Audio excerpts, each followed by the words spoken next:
Good morning. Hi guys. I'm super excited to talk with Leila at Cutie Whippingham on Instagram today about some cool stuff. I just wanted to let you guys know about something that I am doing on the 27th for all pole curious and beginner pollers. I'm having a free web class on the 27th. So go over and head over to my page and check that out. The link is there. It's going to be focused on, how to learn to skillfully pole dance at home in 90 days without needing to have a dance or fitness background. So if you're interested in that, go check that out. I'm going to try to see if I can find Leila right now and add her to our live. Let's see. I don't see her on here yet. So you guys, Leila is doing, oh, here she goes. Okay, there she is. View requests. Okay, Leila, we're coming on. Here we should get connected in a second. Oh, here we go. Good morning, Leila. Hi. Oh, good evening. Morning, I good evening. I chose my fancy filter for this morning, so I'm ready to go. Oh, how do I put a filter? Oh my God, I'm gonna put a filter on. Yes. So what? Oh, yes, I love it. So what time is it over there, Leila? Ooh. Oh my God, I don't like this one. Sorry. Yeah, It get is. the filters in order first. It's good question. Let me just scroll down. It's 5:19 Oh, p.m. okay. Okay, all right. So, super excited to have you here, Layla. I was just telling everybody about how you are doing something that I have never heard of done in the pole world before. So I'm like really excited for everyone to hear about this. So yeah, let us know a little bit about you first, Layla, and then we'll dive into the project that you are working on. Nice. So I'm a obviously pole dancer from Southeast London, born and raised. I started pole in 2014 before I went to uni, and it was just because I'd gone through a breakup and I'd watched this documentary with my friend on just like women who are bigger and also like non-white, so women like living in like South America, and they were just talking about like how pole has changed their life and has kind of given them this additional confidence boost and just made them feel so much more empowered in life, especially like not being thin. And I was like, this is amazing. Like, I love seeing these women's journeys, and I really kind of want a bit of that for myself. So I went and I looked for pole dance classes near me, and I found some classes in the middle of nowhere, nowhere near me. But I was like, I'm gonna go anyway. And And from where is it? that Where are you? Where were you at that moment? So I actually lived in Southeast London still, but like in a Yes. different part of Southeast London. So I lived in Catford, if any of you are from the UK. And the classes were in Sidcup, so that's like quite far away. Somewhere called St. Mary's Cray, very, very far away, like literally in the middle of nowhere.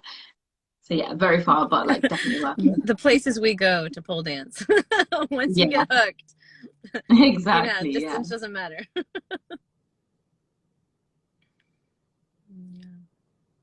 Are you still there, Layla? Did I lose you for a Yeah. second, my dear? Okay, cool. Yeah, so yeah, you ended up going to your first pole class and tell me about that. So it was great. Like I I don't know, it instantly clicked for me, I think. Like going to my first class, I guess like I'd trained in dance for so many years beforehand, and there was always kind of like something missing, it felt like. And when I started pole, I was like, oh my gosh, like this is the thing that has been missing for so long. Like it just felt like I felt at peace. I felt like it was where I belonged. Like it challenged me in such a good way. And going from dancing on 2 feet to dancing around like a static object was like crazy. It was like such a difference, and like yeah, just so beautiful. Yeah, yeah, I know. I feel like so many people can relate to that. Let me know if you're watching and you can relate to that, where it's like, yeah, maybe you had dabbled in movement or dance before, but when you really went to go take a pole class, you were like, oh, I'm home. Now I really feel at home. That's kind of the Exactly. same way for me. It was like, yeah, having something to hold on to and to move around and to stabilize. Oh, cool. Yeah, everyone's totally relating to this. Having something to hold on to and to really be able to move your body around, it makes you think of space and movement in a whole different way. Because you have that stabilization, you have something to push and pull off of. So yeah, it looks like a lot of people in the chat can relate to that, falling in love with that as well. So tell me about your journey. So you started pole, and then at that time you were getting ready to go to uni, right? Yeah, so I started pole in 2014 in my gap year, and yeah, I was just like, this is like what I want to do. And from there, I was like, yeah, I've obviously I'm going through the levels of pole learning about it, and I don't ever want to stop. So I decided like at the end, or like when I got to advanced level, that I wanted to take an instructor training course because I wanted to continue it for life, obviously, but I wanted to continue it at uni especially. So I took an instructor training course, and then I like obviously passed it, which was great. And I started looking at like my uni, like pole dance classes near my uni. Turns out my university had a pole society. So I was like, I'm gonna join, like I want to become an instructor, like all of these things. Like I want to teach at the society. So I took my instructor training course and then went along to uni and started like being heavily involved in the pole society. Yeah, isn't that something awesome about the UK? I remember when I went to visit the UK, I was just so amazed because I was out there giving workshops and I was being invited by unis. And I was like, you guys do this in university? This is the coolest thing. I didn't have pole at my university. I wish I did. That would have been really cool. Um, but yeah, I mean, the fact that it's available in UK so widely in the university system. I mean, tell me about the university system. Like, there really is, you guys have competitions. I mean, there's competitions within them and all sorts of things, right? Yeah, so basically, in the UK, you can have pole societies. You can have any society really. Like my uni had a Harry Potter society. Like there's like kind of like no rhyme or reason to like what you need to become a society. In my uni, the rule was you need three people to become a society, and you propose it to the student union. So like you could just get two mates and start a society. So I like that it has that freedom. And when I went to uni, my society had been in existence for 5 years before I started. So it was kind of like someone's legacy, you know what I mean? Like, and the committee obviously changes each year, and all societies that I know of are the same. Like you have the pole dance committee, and then you go through like elections every year, and then when the people graduate, it gets handed over to the next people. Like it's like a really nice like experience to have. Um, yeah, it's nice that you like get to do that alongside. I mean, I've never been to university in another country, so I don't really know like what the difference is or like what's like unusual, I guess. But I guess I was quite surprised to hear that they didn't have one in the US. Like I don't know how societies work there, but like in the UK, you can have like hundreds of societies. It depends on how big your uni is, to be honest, but you can literally make a society about anything. So yeah, there's like I'm trying to think of like the most bizarre kind of society we had at uni. We had like hackers society. Like they would just like get together and like hack stuff, I guess. I don't know. I wasn't part of it, but good for Hack them. into They the could do that. mainframe. Yeah, Yeah, I mean, literally. I bet you now in the US we're starting to have that. I went to university such a long time ago. So that was before I even Yeah. found pole, years before I found pole. So I bet you now they have a little more of that, like clubs and like societies, pole clubs and societies in the universities. But I mean, I Yeah. feel like UK has been on top of that for so long, which is like so cool. You know, I Yeah, feel like so definitely. many people in UK started, polling in university. So like Yeah. having those like inter university like pole competitions and stuff, that's so cool. I wish I had pole back then in my life. So Yeah. yeah, okay, so tell me, No, after yeah. university, what was your journey from there, and what kind of opinions were you forming about pole and the pole world at that point? Well, actually, funny that you mentioned the inter-university pole competitions because my uni competed every year in the IUPDC, which like so many more unis are joining now, which is amazing. There's like a national university pole dance kind of committee, and you can like apply as a uni to compete there, which is cool. Mm. And you only need to be, again, three people. Because I know a uni that was quite small and it was close to mine and it had three people. You just need one person for each category, beginners, intermediate, advanced, and then the group routine. So yeah, that was quite fun. But yes, after competing and doing all of those things at uni, I was like, yeah, like I felt like I was at a level in pole where I felt like I am like really proud of like what I'm capable of. And I kept getting like approached. So 2018 when I graduated and I got asked to teach at the studio that I teach at now in 2018. And I also got asked to do like my first pole shoot. It was like for like an exhibition or something. Like I can't remember exactly what it was because it was so many years ago. But yeah, I got asked to do something like that and I was like, oh, I've never done anything like this before. Like and I started learning at that point, like kind of what I needed in order to be someone that like performs. And I Mhm. got asked to perform at queer prom or like another queer night, like nightlife event. And that's where I made me thrive now. Like I do a lot of queer nightlife performances. So I'll be performing in clubs and stuff like that. So yeah, it was 2018 really when I got asked to do a few things. And from then, like more people, I guess, started to hear about me by word of mouth. I wasn't really putting much stuff on social media, I guess, because like I didn't really use it that much back then, not compared to how much I use it now. But yeah, I was like people were hearing of me and someone yeah, I got asked to do like London noises, but I got asked to do a performance at Red Bull Music Festival, and it was like from there that it really took off for me, I think, because like some really like good connections were formed from me performing there. So like my relationship with Nike started at the Red Bull Music Festival because they contacted me after they saw me and were like, "Oh my gosh, like we need to work with you. I saw you perform at Red Bull, like what can we do to like work with you?" So yeah, that's where it started for me, Sorry, I have a little cough. 2018. Keep going. Yeah, so you're working with, I've got a little bit of cough. I feel like it's going around. I think my daughter brought it back to me from preschool. Ooh, the joys of having a toddler at preschool during the winter months. But yeah, so a lot of your connections were formed and at the Red Bull Music Festival because I feel like from there, I remember we were chatting, so many different relationships became. I mean, did you know pole was going to be your life at that point? You were kind of like, people were just reaching out to you and You know what? I guess I didn't really think about it like that because it's just like I was so in the moment. But then I was like, oh, like this is like actually really good money, like more than I would get from doing a 9 to 5. Like I've made like a month's salary doing like one show. So I was like, ah, I cannot work for a month and just do this.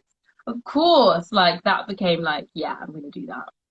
I think from like getting like my first big check, I was like, yeah, this is you're what like, I'm this is doing a thing. now. Yeah, and tell me about the work that you are doing with Nike and some of these other big companies because they ended up coming to you for quite a bit of um, just like getting research, right? So tell me about Yeah. that. So I like separate from like my Nike partnership that I have, I also was my friend actually asked me to do this. This is actually really random how this happened. My friend asked me to do like a quiz. And then if you were successful in doing the quiz, you got like £400 each. So I was like, oh, cool, like I'll do this quiz. Didn't really think anything of it. It was kind of about like sports brands and like how you feel about like their campaigns and stuff like that. So I did it and we actually got the £400. I was like, oh, great, fantastic. And then they were like, actually, we like really liked your responses and we'd like to continue working with you in future. So I was like, oh, cool. So then I kind of built up a relationship with this, I don't know if I'd call them brands, company who kind of like does like research for sports brands, like major sports brands, and like kind of like looking towards like how they can like improve their campaigns and how they can support people and stuff like that.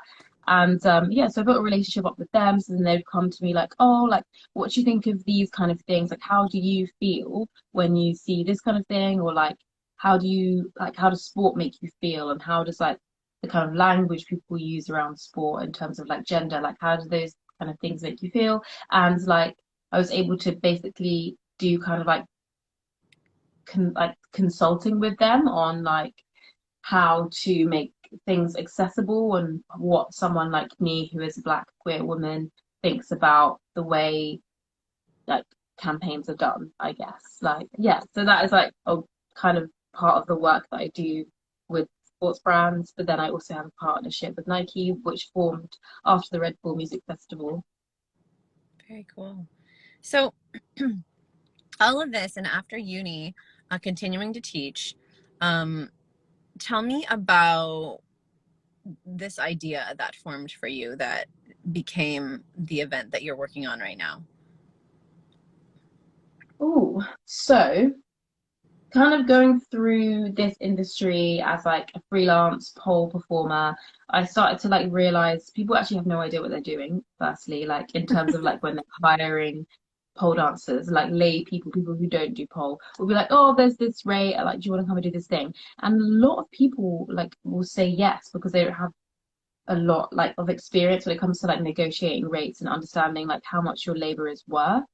Um, so I was like, wow, a lot of us are actually being exploited, and not just in the industry Mm. by lay people, but I guess also like when we are hired to do pole things with pole people, or when we are like competing and stuff like that. There's never any like, to my knowledge, or like the way I feel, there's not really an acceptable fee that I have seen thus far.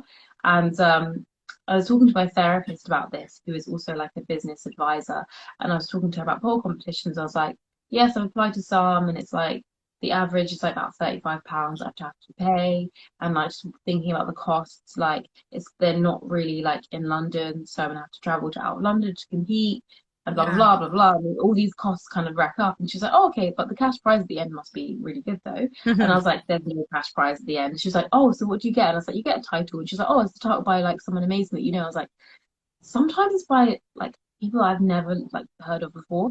And then she's like, "Oh, so like you're just spending all of this money, and what's the reward?" And I was like, "Actually, there isn't one that I can like really think of. Like, I guess sometimes you get a title and that can be quite cool, but." For me, the work that I do is not necessarily like within the pole industry that much. Like I work with brands and stuff like that. So if I've got like a title, like it doesn't, they don't really care about that.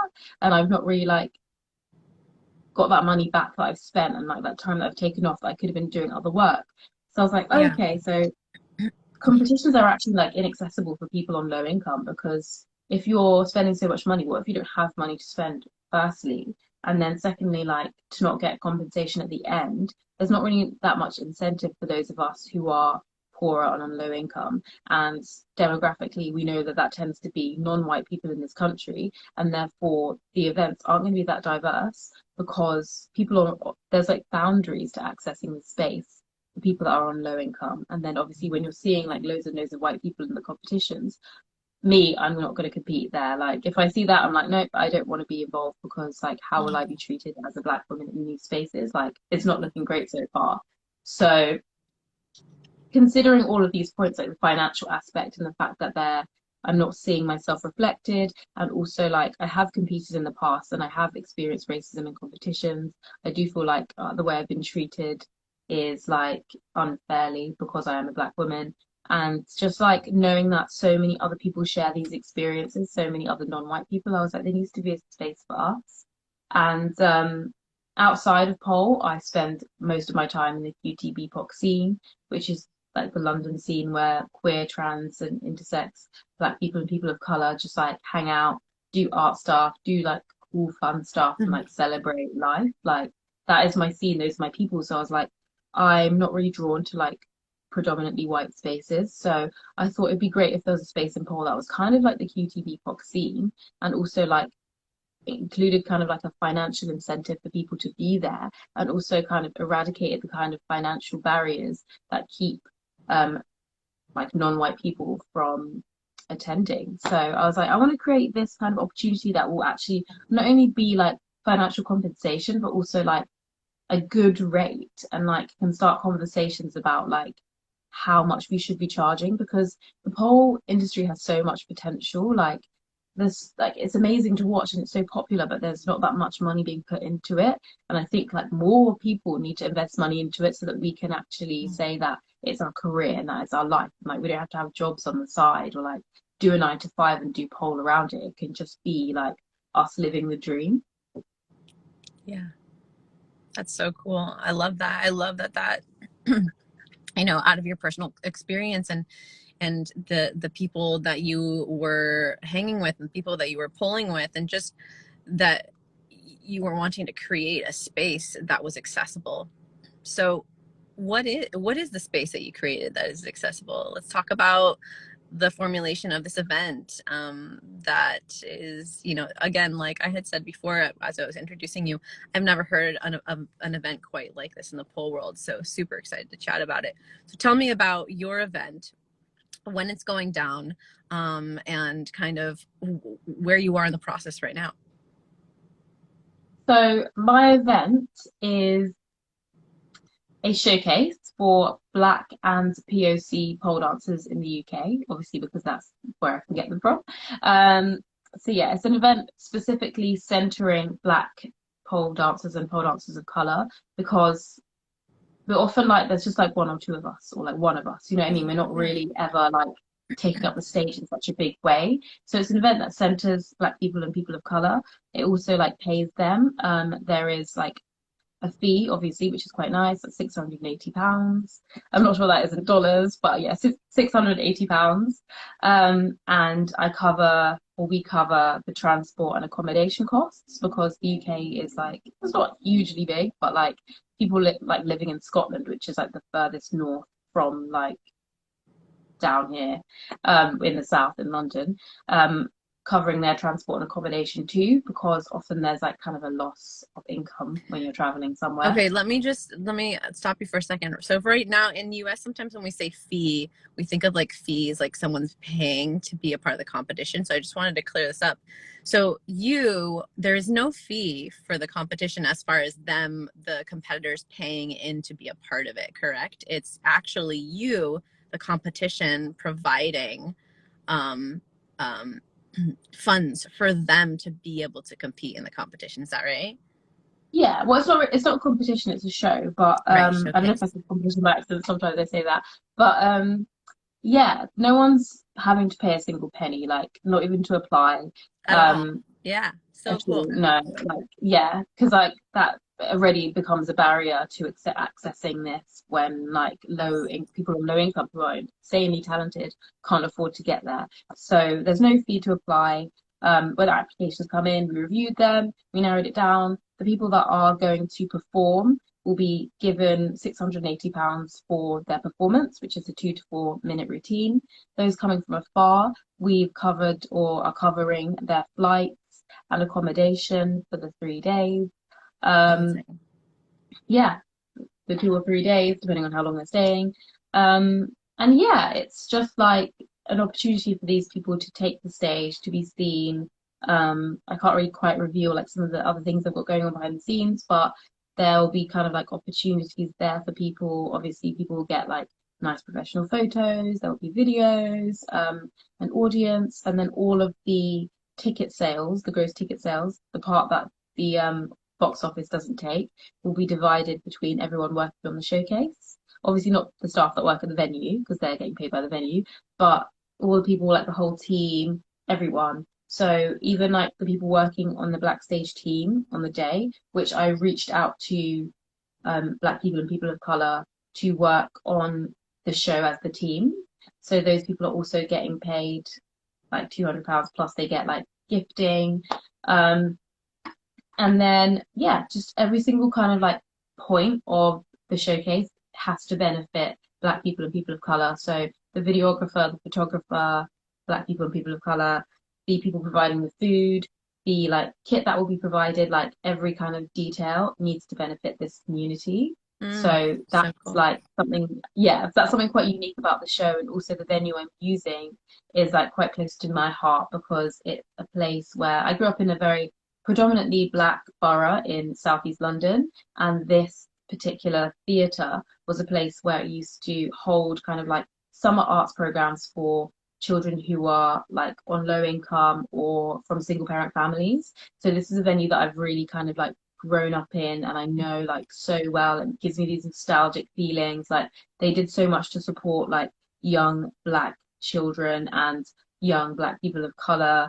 So it's just nice to have like this venue as well as the foundation of the showcase. So it all kind of ties in as this whole kind of like event to benefit this specific community. Yeah.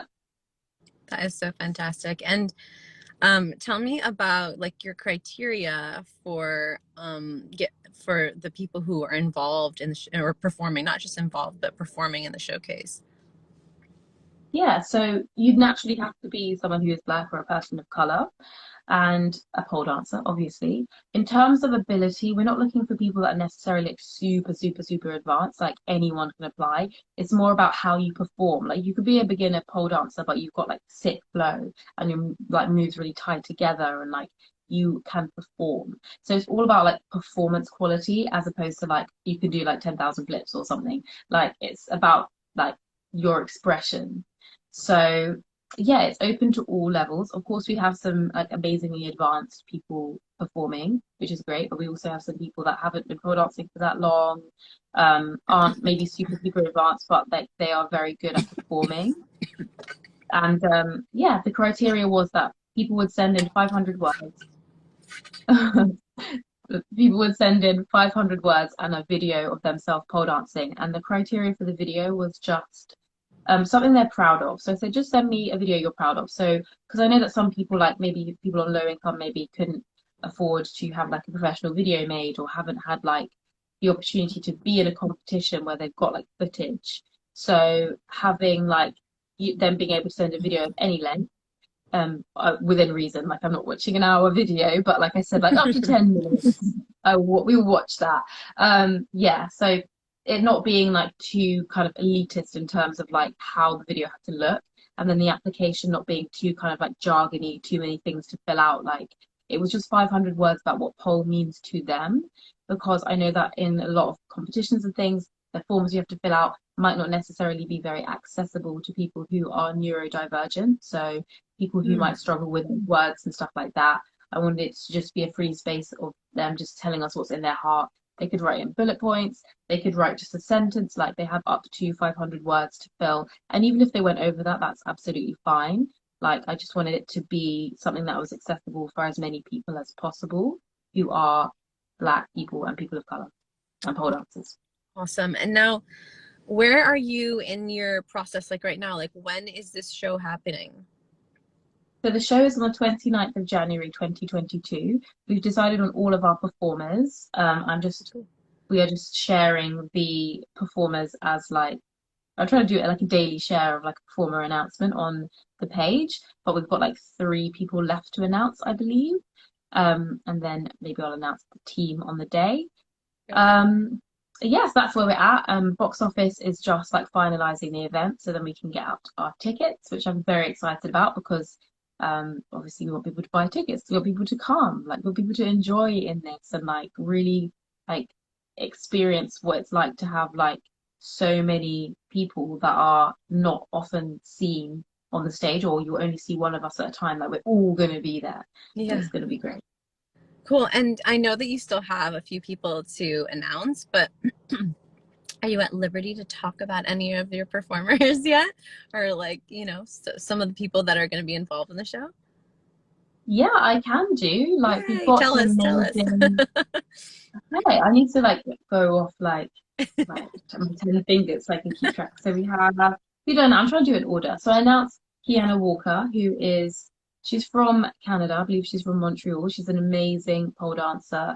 She also works with Pole Junkie and just like is one of those people that's amazing at like tricks and stuff. You might see her on Instagram. She's got a lot of reels and stuff like that. Great at making like short, snappy videos of like performing. Always has like a beaming smile and like I'm sure invented the red lipstick because like she was like so good in red lipstick. But yeah, she's super fun, like just one of those amazing people that's like really, really good at tricks. The second person I announced, I'm trying to do this in order. Maybe I'll not be able to do it in order because I can't remember. I can't click off of the live to look either. We've got Talitha Lindo, who I met at Black Girls Pole's first UK showcase, who is an amazing plus size pole dancer. And she's really funny, really talented, also an instructor. I'm really excited to see what she brings to the table for the showcase. Sabrina Jade, who is like a sex worker. She works at Babe Station. She's amazing. Like she's been pole dancing for a long time as well. She is the queen of legs. Like she's got the longest legs ever. And she's just got like so much sass and so much energy in her performance. Can't wait to see that. Who else have I announced so far? I've announced Paige, who is like she's from Edinburgh, no, Aberdeen, so very far from where I am now, like Scotland, and just an amazing like low flow, like around like the base of the pole, tricks, amazing, like yeah, fantastic to watch. Like all of these people just make me feel like so happy to watch. Like watching their videos was just like, oh, it was really hard to narrow it down as well. Who else have I announced at this point? Jenny J, who is, well, I can't really reveal her style just yet because You'll but have to yeah, come to the showcase. yeah, exactly. She's an amazing performer as well. Like I've seen her perform on many occasions. Beautiful lines, like so strong. And yes, of course, with NK Pole. Yes, NK Pole, another amazing performer, queer performer. Like just like again, legs, like so good in heels, like hair flips. Like she always looks so beautiful when she dances. Very smooth, very silky. Love that. Oh gosh, I need another phone so I can like keep up with like the rest of them. That's That's what good. I That's say. a good teaser to your cast. That's super exciting. So, all right. So once they have been chosen, I mean, what happens? Do they immediately get funds from you guys to help with, um, funds for making sure they have training space, rehearsal time, costumes, transportation to the event. So basically, at that moment that they are in the show, the funds go to them immediately, correct? So the funds go after the show. But Got if it. someone needed them before, then that's absolutely fine. They can have them before. Um, in terms of like accommodation though, like so far one person's booked their accommodation from Scotland, and like two, I'm just waiting for them to book their flights. But once the flights are booked, they sent me an invoice, and I just paid the invoice. So then that's transport sorted. Obviously, if they want to do the same thing for like studio time, they can do that as well. Like, yeah, it's yeah, Yeah, yeah, I'm but they really get like, paid at the end. Yeah, because there's also going to be gifting on the day, which is going to be like a to be revealed thing. So I'm really excited about that because that's kind of like another form of payment as well. Because you know how sometimes people are kind of paid in gifts when they compete and stuff like that. So my version of paying people in gifts or in kind is also like additional to the money. And also like I gave people the option of whether they wanted to receive cash or if they wanted to receive their money kind of like in kind. Because I know some people might want to like not be considered as a professional, which you are if you receive money. So I offered them like I can like pay for your if you're on a holiday or if you want like some clothes or like a gift card, like however you want the money given to you or the payment given to you, we can like do that. And most people opted for cash. I think actually every single person said cash, which is fine, but it's nice to have that option. Um, yeah, but that's how that works. And in terms of like how it happened when they were successful, so it was very, very hard to like narrow it down because we had 100 applicants or around 100 applicants, and that went down to 16. And then we went and like really like scratched our heads for ages, like rewatching these videos constantly hmm, to try and work out who the final 10 was of the 16. So 16 people were shortlisted, so they knew that they were like closer. Yeah, so they were closer to the time that they were going to find out. Um, and yeah, then we got it down to 10, and the 10 people contacted, like, yay, congratulations, like, can you take your measurements from you and also like how you want your payment taken? Yeah, and then they were sent contracts as well. And then yeah, just kind of like updates between now and then, Cool. between now and So the show. for those people who are maybe like on here listening that are maybe new to pole or haven't been part of a competition or a showcase yet, um, let's kind of educate them. Like there's so many things. There's so, you know, when someone decides to compete or perform in a showcase, there's so many expenses that we don't even think about. And that's why I think like Yeah. this is like such a special thing that you have put together. Like what do you find, what would you say are some of the things that out of usually in these circumstances people would be paying out of pocket to make something like this happen? Yes, I actually wrote a blog on this recently. It's called How Much Will Competing Set You Back or something like that. So I might share that soon. Cool. But yeah, so first of all, like you have to apply to actually be in the show. So you've got two kind of things that could happen at this point. You could either have had videos made and you have like a pre-recorded video to send them. That's one thing. Or you have to then take time to go and make one. If you do have a pole in your house, fine. If you don't, then you have to hire the space in order to Yeah. make the video in order to apply for the competition. So you've already lost at least £20 at that point, if that is only one kind of like £20 like for an hour studio hire that you've done, or maybe you've like spent less because you were doing pole hire or you work there or something like that. But you're spending like between £5 and £20 at that point. And then to actually send in your video and apply, it's usually going to cost between like 30 to £45. So you've then lost at least £50 and you haven't even, they've no one told you that you've got in yet. So that's Yeah. already like money lost. So then if you do get in, you have to think about like, okay, now I've got to travel to that space. If you live somewhere near to the competition, then that's great. But in the UK, a lot of competitions take place in the Midlands or like above. So to like kind of like let you know like the map of England, the Midlands is kind of like it's very north of London. And it's kind of like it's called the Midlands because it's the middle of like England, basically, that part Mhm. there. So when I think about demographics, the most diverse place in the UK is actually London. So if you're thinking about like non-white pole dancers who statistically their income is lower than their white counterparts, so already at a disadvantage there. But then you're going to have to travel to the Midlands, which is quite expensive to travel to and from the Midlands to do the competition. So you've already paid for your studio hire to make the Yeah. video, you paid to send in the video, and now you're traveling to the Midlands or to like somewhere else, like maybe Bristol, you know, that which is further. So you're paying like £100. So this has now got to like £155. Um, Yeah. and that's the travel, right? But between like getting in and the traveling, you also have to rehearse. So you've Right. got like, I don't know how much time other people take to rehearse, but when I'm doing a competition, which hasn't been for ages, I will rehearse for 9 months. So like any less than that, then I'm just very like anal retentive.